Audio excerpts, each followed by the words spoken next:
Hey, welcome back to Jam4 Tactical Podcast. We have Chance Ferguson here. He is going to be running against Jody Arrington for U.S. Congress. One of the things, though, is we as American people we want things to be changed, but yet things are not changing. But we keep voting on the same politicians that have made millions off of people like me and you that we keep voting in. We need to stop and think. Let's start looking at other candidates. Let's start looking at people, normal people that are down to earth, that value family, God, tradition, but also value us as voters. At this point in time, we just keep voting the same people in.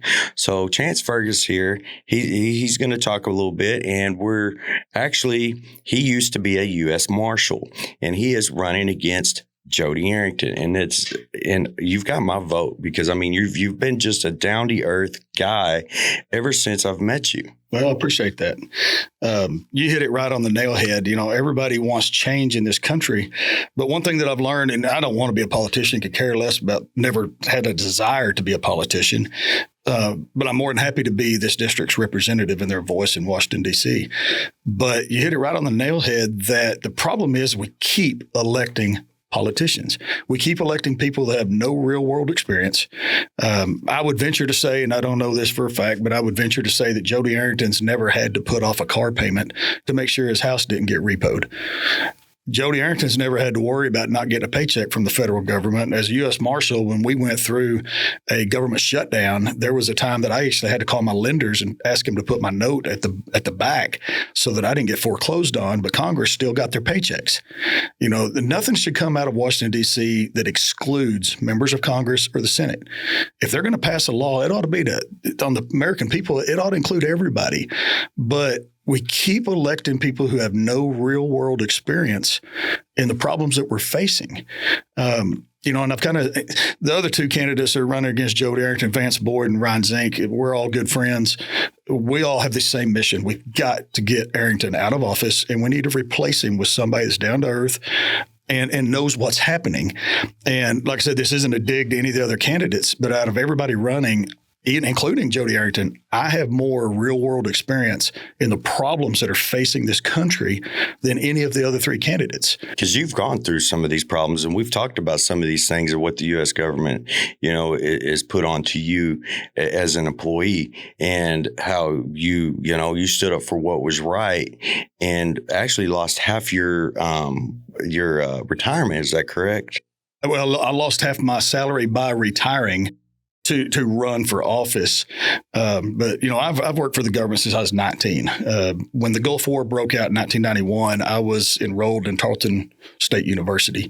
When it broke out, I withdrew from college. I won't say I dropped out because that implies I quit something, and I didn't quit anything. I withdrew to enlist in the United States Marine Corps and serve my country. When I joined the Marine Corps, Jody Arrington joined a fraternity. Yeah. And to me, that says a whole lot of who, and I don't like to brag on myself, but I've learned in politics, you have to tell people about yourself. Me, I'm kind of a private person. I like to live my own life and do my things, don't brag on myself. But if the people don't know who they're voting for, then, it makes it hard. So I have to speak about myself. And like I said, I joined the Marine Corps, went and served my country, tore up my knee, was medically separated. I've got two of my sons are U.S. Marines. During the COVID pandemic, it kind of hit home because the United States Marshal Service was threatening to fire me because I refused to take the jab. I'm not anti-vax. If somebody wants to take that vaccine, that is their constitutional right. I am pro-U.S. Constitution and pro-liberties. And that is your American choice. You can put anything in your body you want to. Just don't tell me and force me I have to. And like I said, the Marshal Service was threatening to fire me. I fought them to the very end, told them I wasn't doing it. Called Jody Arrington's office, could not speak to him, sent him an email, got no response. His staff in Lubbock, Texas told me that he did not have a stance on the topic at the time. And to me, that was infuriating because they were going to kick my son out of the Marine Corps as well with an other than honorable discharge, which is what they give sex offenders when they kick them out. And my son was meritoriously promoted 3 times. He was a series honor man straight out of boot camp, number 2 out of 361 Marines. He was a good Marine, and they're threatening to kick him out. They're threatening to fire me. And basically what it was is the federal government was just being a bully. And I know thousands of federal employees who had to knuckle down to save their jobs and their retirement. I know thousands of people in the medical profession that were forced. A guy right here in Abilene, Texas, medical profession was forced to get that shot. And now the right side of his brain is shrinking and they told him it was from the vaccine. It had a reaction with something else in his body. And he is now medically retired for the rest of his life. Can't work. And he's a personal friend of mine. And it's just sad that people had to forego their American rights because the federal government was bullying them into doing something, because federal government was vested in it. You know, Jody Arrington, from when I Googled him on the internet to see what his net worth was when he got elected and what his net worth now, his net worth's gone up $6 million in 5 years. And that is through the COVID pandemic. And folks, I'm not making up these numbers. These are all, go Google them. I encourage you to go research your candidates and find out who they are, what they're about. But you're telling me through the COVID pandemic, when everybody's stocks and things like that were plummeting, I know my retirement did, and his is going up $5 million. That's because they all have the insider track on, they probably all invested in Pfizer and Johnson & Johnson and 3M and gloves and hand sanitizer, while the rest of us are out here suffering, and they're telling us we can't go to work, we can't go to our place of religion and pray with people, you can't go visit your loved ones. I had a granddaughter that was in Cook's Children's Hospital, and they told me that my granddaughter was the sickest child at Cook's Children's Hospital. She was given a 12% chance of living and said that she would have an 18-month-old mentality for the rest of her life and be in a wheelchair. And my wife and I were forced to stay for a month in the parking garage.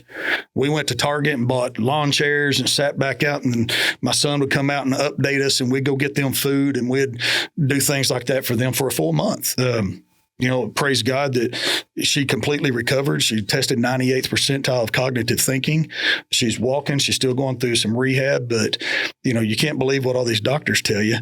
But they're all in this thing together, and it's because they're career politicians.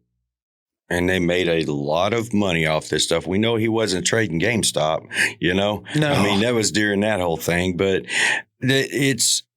These politicians, they keep making laws. They keep saying how they represent us. They keep saying how they're doing this. But in reality, they just keep getting richer and richer. And they're getting richer off the backs of us. And Liz Case and I talked a little bit about education. And at this point, what we're creating is workers in the education system, with this task test and all this other stuff. STAR test, not task test, but STAR test. And it's like they want to keep us down. And these politicians are the same thing. And if we're going to change something in this country, and we're going to move forward, and this used to be one of the greatest countries ever, we've got to stop electing the same politicians, career politicians with, for instance, $15,000 a year job or $20,000. I don't know what U.S. Congress gets paid. $179,000 a year. Okay, $179,000 a year. Okay, so I don't know anybody that, even engineers and things like that make, say, $200,000 a year, and somehow turn that $200,000 a year into $6 million in 5 years. Those numbers don't exist. No. I mean, you can't do. I mean, it's unless you're trading GameStop at that time, But we made a lot of money. I'm not gonna lie, I made a lot of money off GameStop, but it's one of those things that you can't do that. It's impossible. And so there's only one way that they're making that type of money. And in his defense, I don't know everything about his personal life, and I'm not bashing him like that. He may have real estate somewhere that he's invested in. I don't know. That's still a lot of money. But that is a lot of money. That is a lot of money. That's even if you invested your entire check for all of those years. Those numbers are good numbers, But, I've seen them come out. They've come out with apps, and they've come out with programs that show people how to trade stocks like Congress. I mean, that right there should be the clue. That should. That should. When you watch people like Nancy Pelosi that've been there forever and they're worth millions, and it's not me, it's my husband is doing all that trading.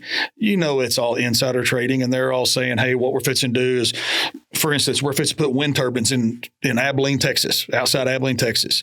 How many politicians probably went out and bought ranches and stuff outside? I know of one that went out and bought a ranch outside Abilene, Texas, and all of a sudden got wind turbines put on them. Yeah. I mean, they hear this stuff. But the problem is that's because we're electing people who care more about their checkbooks and more about their bank accounts than they do the American people in this country. And that goes back to real life experience, real life struggles, real life, I'm not saying these people aren't family people, but going in and not being able to pay your car payment. Wondering, having to budget being at the grocery store, having to wait to that next check just to pay a bill, and then getting late fees, overdraft protection, the real life people. I mean, there's politicians out there that have not experienced that. No. So they wouldn't know how to deal with it. No. But the problem is we keep electing them. We got to get normal people back in. Yeah.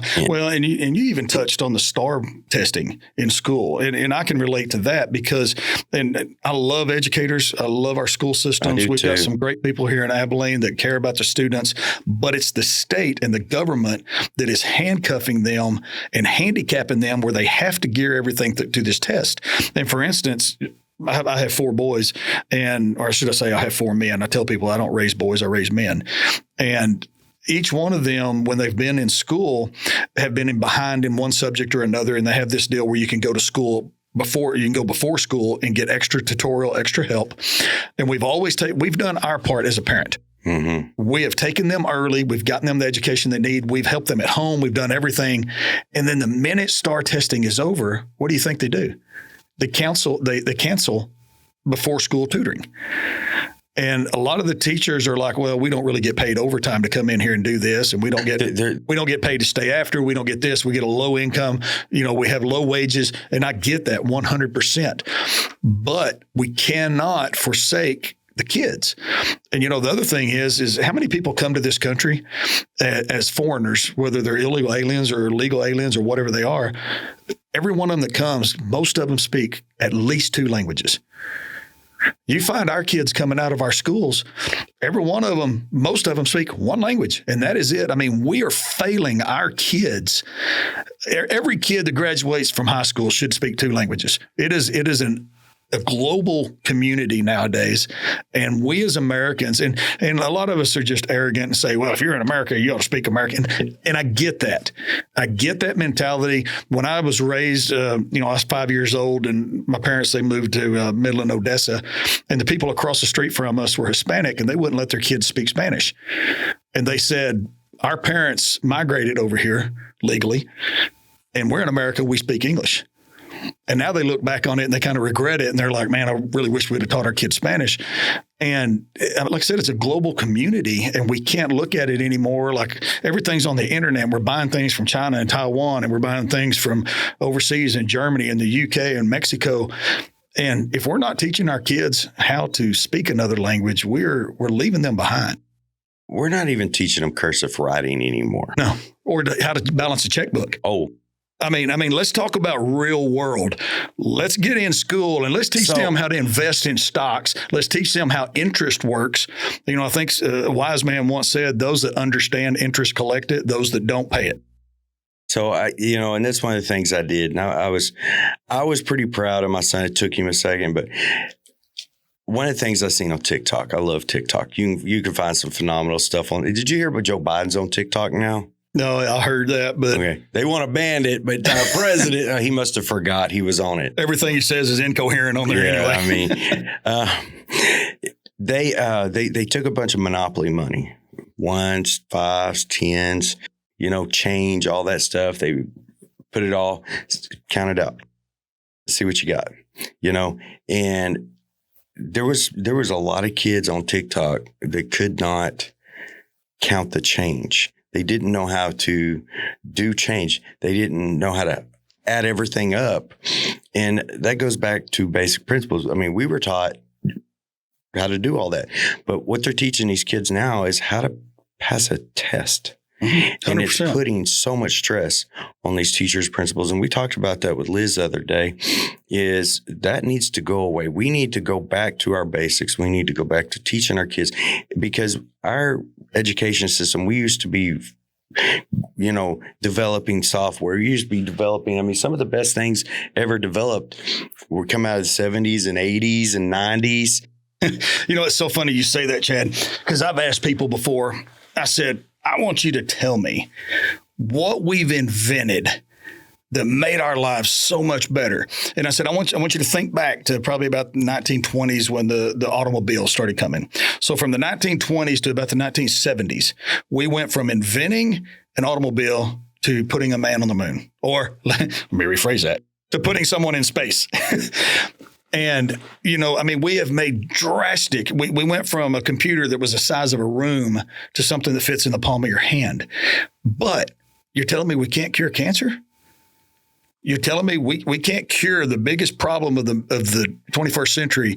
Or is it because our politicians are so in bed with the pharmaceutical companies that they don't want to? Yeah, it's $1 billion industry. 100%. Yeah. Why would they want to cure it? Same thing with the drug problem coming out of Mexico. Yeah. They don't want to stop it. It's proven, and if you ever watch any of the documentaries where the American government used to help the drug cartels bring drugs and narcotics into the United States, they don't want to stop it. And that kind of goes back to electing people that have firsthand real world knowledge. As a U.S. Marshal for 3 years, I was stationed on the Mexican border, and I worked with HSI, Border Patrol. I was on the DEA HIDTA task force. I worked with the comandantes and the AFIs in Mexico. And I know what the problem is at the border. I know what the immigration problem is. Everybody says we need to seal off, stop illegal immigration. We need to do that. We need to build the wall. We need to finish that. But we need to shut down every legal port of entry as well and tell Mexico we're going to sanction them until they help us. These people are coming all the way across the country of Mexico from South America, and the Mexican government is doing nothing. They are not stopping them by their border patrol, because they're in bed with the Mexican cartels, and they're the ones that are getting the money, and it's human trafficking. And a lot of people, they hear the word human trafficking and they're confusing it with the word sex trafficking. It's two totally different things. Now, most of the women and young girls that come over have already been sexually assaulted by either the mules or the coyotes that are bringing them across. But they're all in bed with the cartels.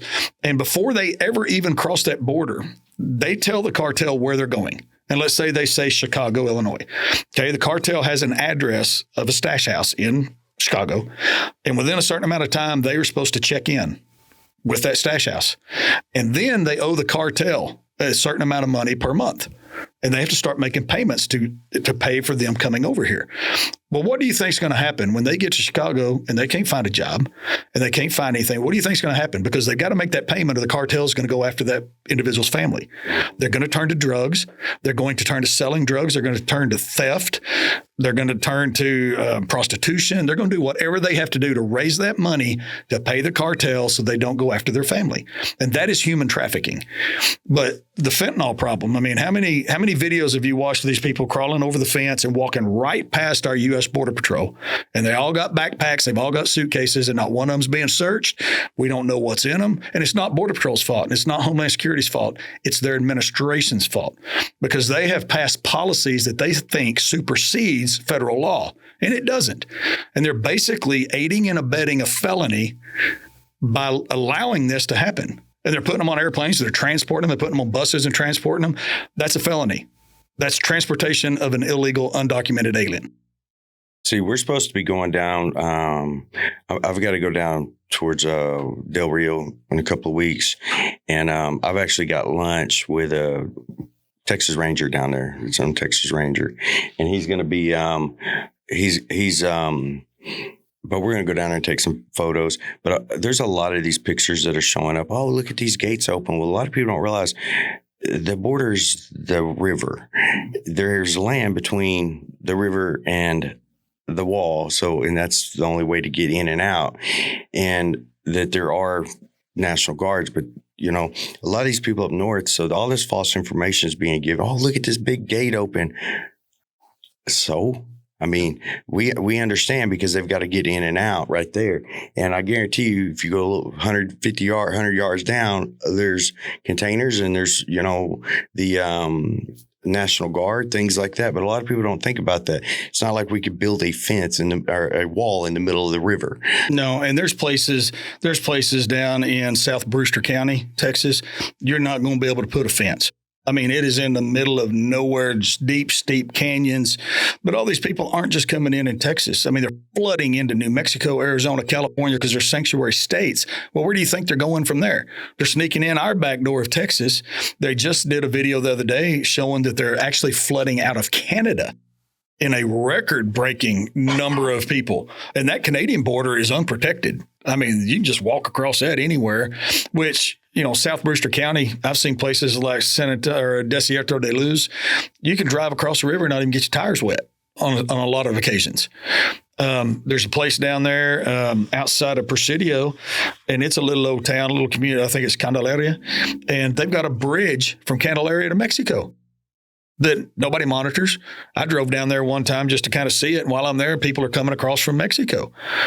I think Border Patrol's destroyed it a couple times. They just built it back. I mean, the whole border is unprotected. And what really makes me mad is when I see our politicians like Jody Arrington going down to the border and they're all making this big production. Look, I'm at the border. Well, the border's been a problem for 20 years. It's not new. It ain't been fixed. The number of people coming across has flagged. But that's what I'm talking about, is getting somebody who understands the problem.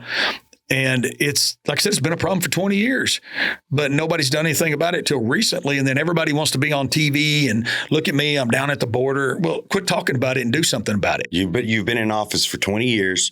Why have you not done something yet? Why are we still, but yet they are going to continue to do nothing about nothing as long as we keep voting them in. Correct. When we start making that change as a voter and as individuals and start standing up against these politicians and voting them out, but we can't do it alone. I mean, we have to have, it has to be, a lot of us has to come in. 100%. And of course, Abilene is a huge voting, different. I mean, we have a good voting turnout for our House representative, U.S.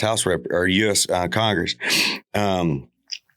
We have, even our Texas House representative, I think the amount of people that live here and the amount of people that turn out is disturbing. And it's our fault. Yeah. And I'm taking the blame on me and my family. And I try to educate my kids and my wife and everybody I know that we can't sit back and blame the government because we're the ones that put them there.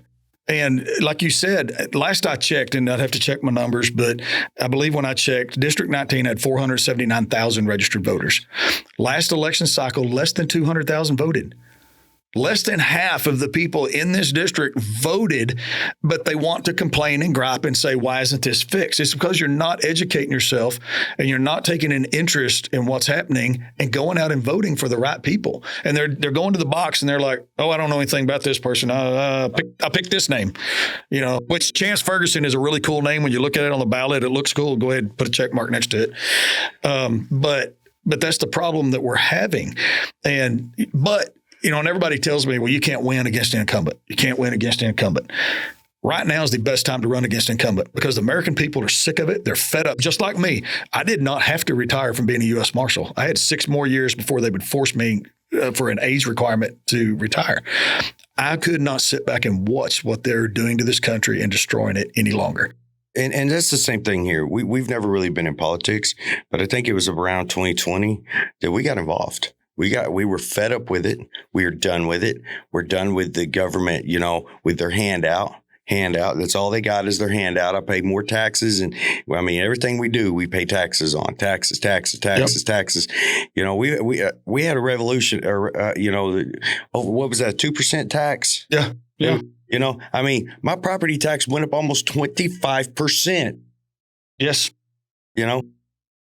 And you're getting taxed on that property every single year, not the value of it one time. Yeah, every single year.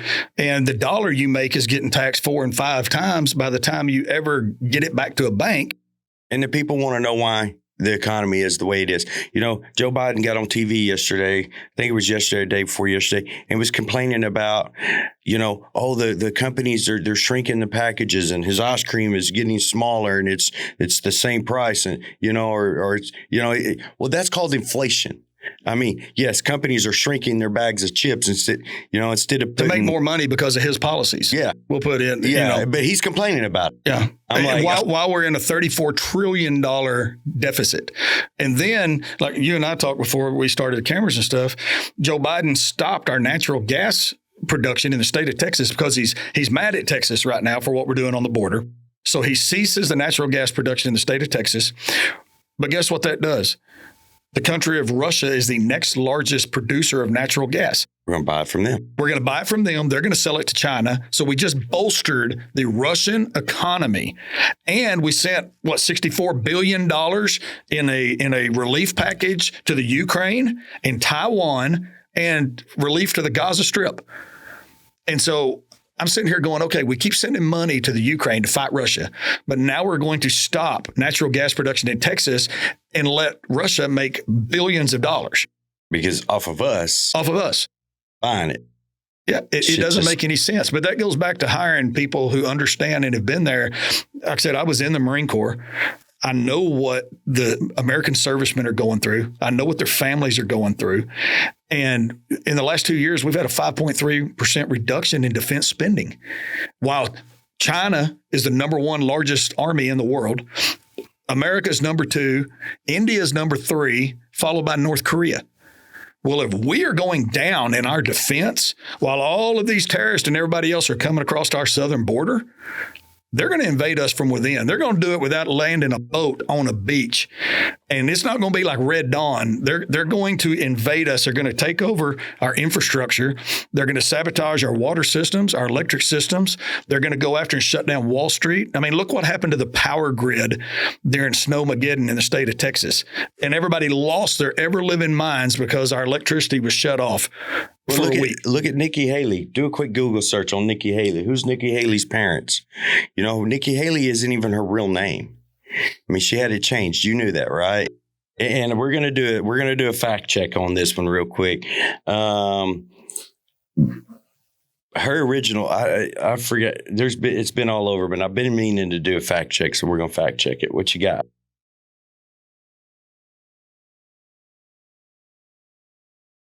A Jean Raj Khan Wadhala is her parents. Okay. Where are they from?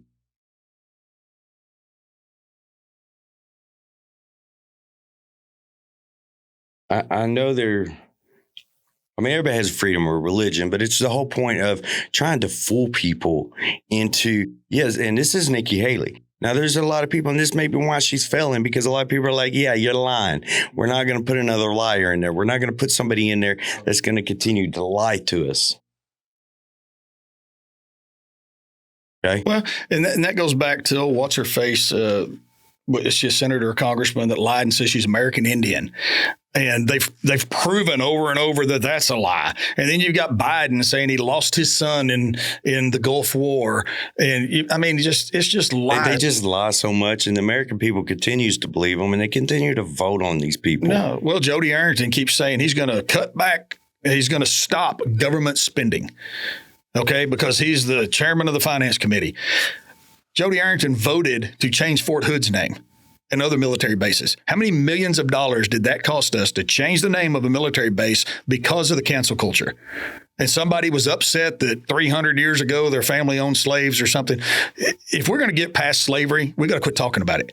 And if we're going to get past the bigotry and the racism, stop talking about it. See, we grew up in a time, me and you did, where none of that mattered. We didn't care. I mean, we rode our bicycles. We all drank from the same water hose and the same Kool-Aid picture. And I mean, that's the reality of it. I mean, and we all eat our, our PB&Js and, all dreamed of having a BMX bike. And we had, I mean, you had to have the same thing. BMX was supposed to be like the top of the line. You had to have a BMX. Yeah. You had to have one of the wooden ramps on the cinder blocks and break your arm 3 times. And we all went to school together. And nobody cared about any of that stuff. No. And even now, most people like me and you, I don't care what color you are, especially from being in the Marines or being a U.S. Marshal. No. I could care less. You're either a dirtbag, and they come in all colors. I've arrested as many white people as I have anybody else, and they were dirtbags. You're either a dirtbag or you're a productive member of society. And that's all it breaks down to. But all these people that just keep just bleeding this country and just, oh my gosh, my ancestors. Well, it's proven that, I mean, there was as many white people that were slaves and things like that down in centuries ago. Mm-hmm. Let's get away from it. I mean, we're talking about reparations. I mean, California's fixing to implode with all of the money they're having to spend on all this stuff. You are the individual who you are. You have to come out of, you have to build yourself. You have to, if you want to do something with your life, you have to do it. Some of the richest people in America are athletes, and they work their tail off to become multimillionaires. I mean, pro football, pro baseball. I mean, look at these people. Okay, you take the individual, and I can't remember his name, from Kansas City Chief that was crying during the national. Okay, he come from nothing. That man had nothing. And I was reading some stuff on it, and he worked his tail off to get where he was at. And that's what it takes. It doesn't matter what, I mean, there are some successful minority businessmen. I've actually, we've had a lot of dialogue with a couple, and they've given me advice. They've given me advice on business. They've given me advice, and I listen to them because they're where I want to be someday. I mean, that's what I tell people. If you're going to take advice from somebody, take advice from somebody that does not have anything to gain from giving you that advice. And you're taking it from somebody where you want to be one day. Same thing I tell my kids. I'm like, if you want to be wealthy, are you going to go talk to the guy on the street corner holding a sign, or are you going to go find a wealthy person and ask him how they got there? And that's the thing. Yeah. And you don't ever want to take advice from somebody that has something to gain. And these politicians nowadays, they have a lot to gain. And I mean, come on, you made $5 or $6 million in a few years.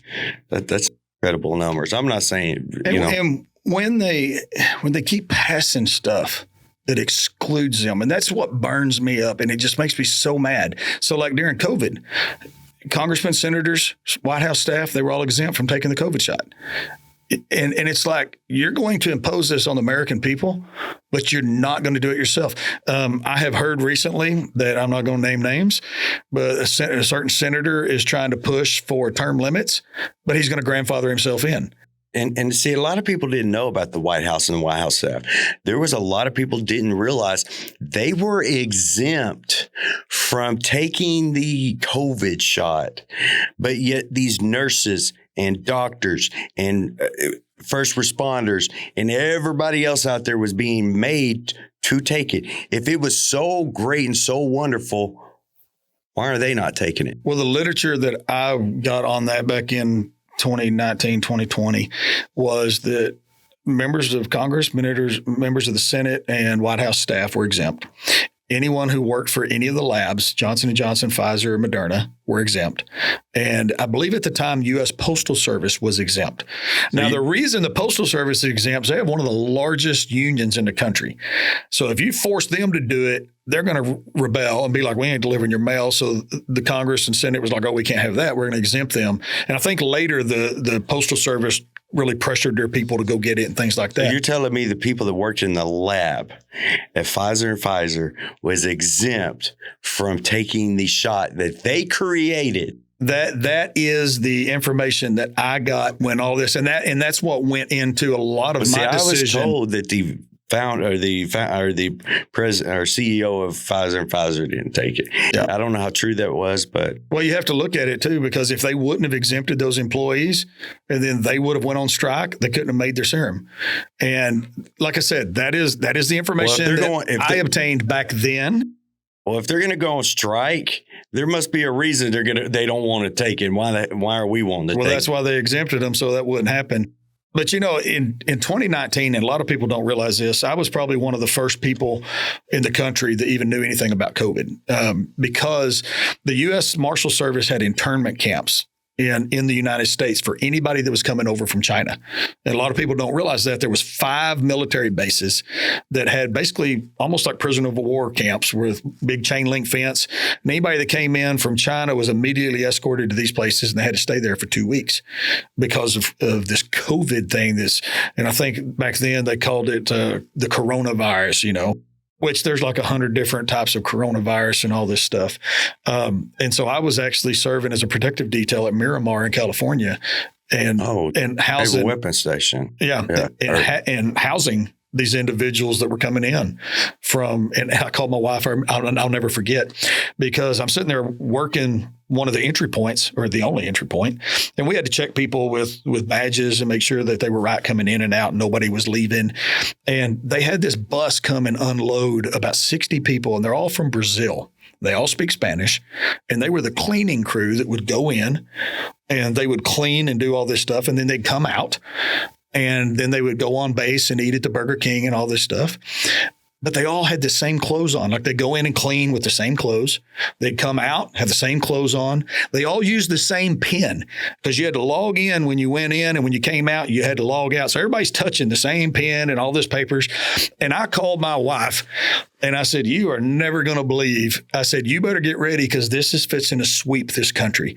I said, CDC has no idea what they're doing. They don't know how to quarantine. Nobody's wearing mop suits, but they're saying this is going to kill everybody in this country, but they're just letting people walk in. And like a week later, the head of CDC was at that base, and I'm standing there checking people in, and he loses his mind and starts yelling and screaming at me. Why are these people going in without protective gear and blah, blah, blah. I'm like, sir, I have nothing to do with that. That is not my job. My job is to make sure nobody comes out or in that is not supposed to be here. Well, after that, everybody would go in and don this protective gear. They'd do their thing, and then they would come, and before they went out, they'd take it off and throw it in a trash can, and then they would come out and decontaminate and all this stuff.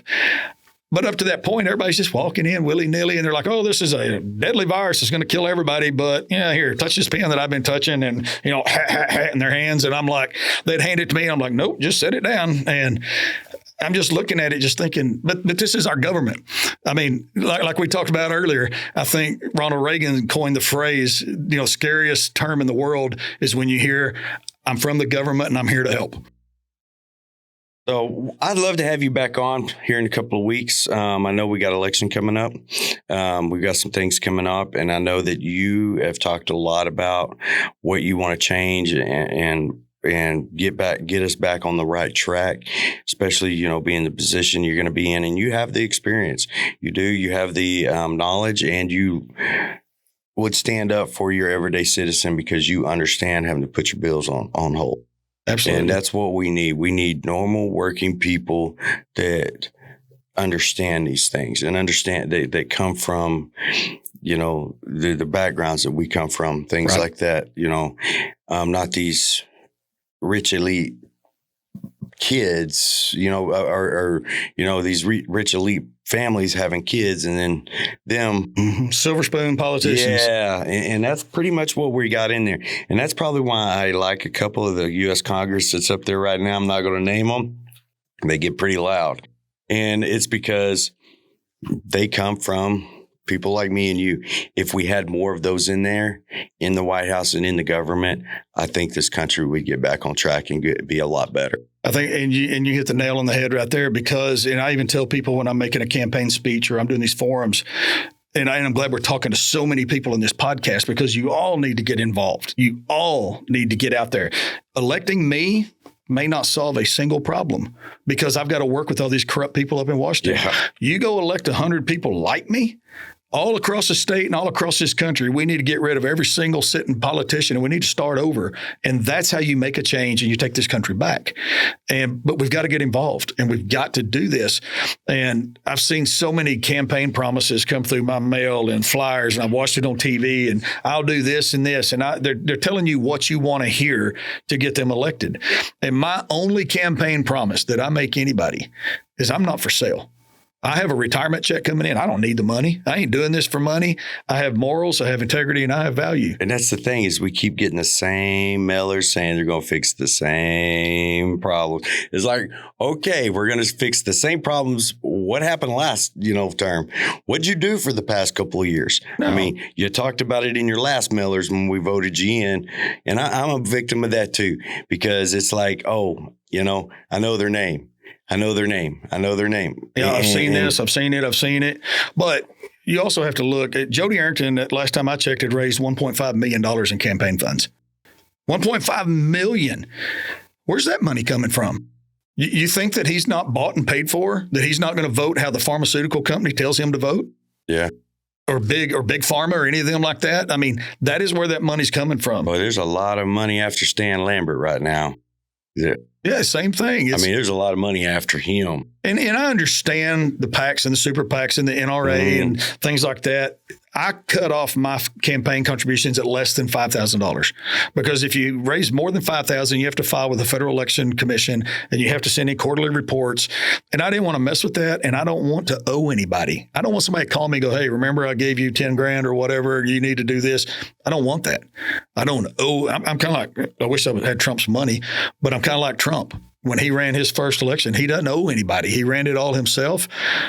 And that's the way that I want to be. I want to represent the people of District 19 because I'm their representative, and I'm going to do what's best for them and what's best for the country.